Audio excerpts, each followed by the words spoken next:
My name is Randy Ori, and I'm a parishioner of St. Oliver Plunkett Parish in Snellville. And I was honored to be asked to share my faith journey with you, describing my departure from and return to the Catholic faith. I'm hopeful that elements of my journey will connect with each of you. First, a bit about my upbringing. I was raised in New Orleans, a bastion of Roman Catholicism. Heck, our football team is named the Saints. My parents were both devout Catholics, so Mass attendance was our weekly ritual. I attended 8 years of Catholic elementary school, plus 4 years of Catholic high school. Growing up, my world was fully Catholic. In 1980, at the age of 21, I was attending Mass daily. I had no issues with the church, no major objections to any teachings. I was content as a Catholic. With nothing negative impelling me, I began to look around. I visited various Protestant churches just out of curiosity. Finally, my wife and I began a Bible study with a small Bible church. In late 1980, we joined that church, all the while still seeing ourselves as Catholic.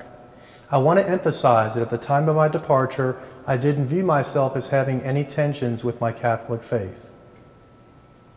That changed quickly as I began to embrace their view of the Bible more firmly. I began to view the Bible as solely authoritative. I felt I'd found God's true church. This honeymoon with the Bible Church lasted for over 7 years. However, in 1987, things really began to gnaw at me. Why did I leave the Catholic faith? Was the whole premise of the Bible only really true?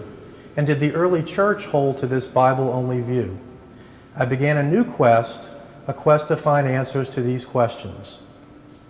Around this time, even while I was an active member in that Bible church, I began attending noon Mass at a church in New Orleans. I recall being somewhat conflicted about this, but justified it by saying, well, they are reading the Bible in the first part of the Mass. I began also at that time to read and study voraciously. I became consumed with the early church fathers, Ignatius, Cyprian, Athanasius, and others. My search was to see, did the early church fathers recognize the Bible as solely authoritative? To my surprise and dismay, the early church fathers sounded a whole lot like the modern Catholic Church. Descriptions of beliefs and liturgy sounded not like the fundamentalist church to which I belonged, but the Catholic Church that I had left. I became very, very uneasy as I peeled back page after page of early church history. The confidence in my current position began to melt. In parallel to this intellectual journey, I began realizing that what I really missed was the smells and bells of Catholicism. My pride caused me to fight what I was beginning to sense, that just as Jesus had come in the flesh, so too our experience was grounded in things: water, oil, incense, and sacred words. The sensory aspects of my lost faith were being rekindled.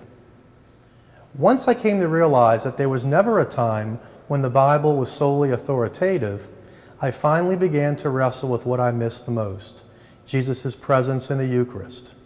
Of all the things I had questioned, there was always this deep abiding remembrance of Jesus present in the Eucharist. In the Bible Church, I knew something was missing, but I was suppressing that feeling buried under pride and arrogance. So in late 1990, all the threads of my journey had converged. My intellectual journey had reached its destination, my longing for ritual was fully present, and my desire to be nourished again by Jesus in the sacrament was fully realized.